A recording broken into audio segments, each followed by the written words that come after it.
Hello, in this video I want to show you how to set up LG 4K Blu-ray player for the first time. And to do this, right after you connected Blu-ray with your TV and switch to proper source, you'll be able to perform a setup. So first is a language. Here you can pick a system language for your device, choose whichever one you like and click on enter. Then move to agree. We'll need to agree to all terms and services.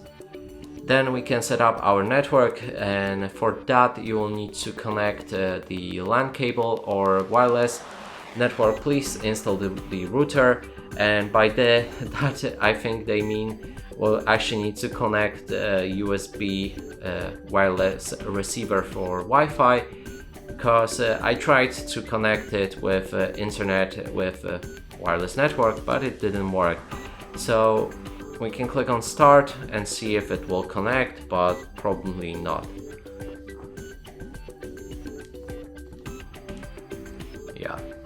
So what we need to do is click on this arrow to the right in the top right corner of the screen, and easy setup is basically finished, and here we have our Blu-ray ready. And that's it for this video. Hope you like it. Please consider subscribing to our channel, leave a like and a comment below.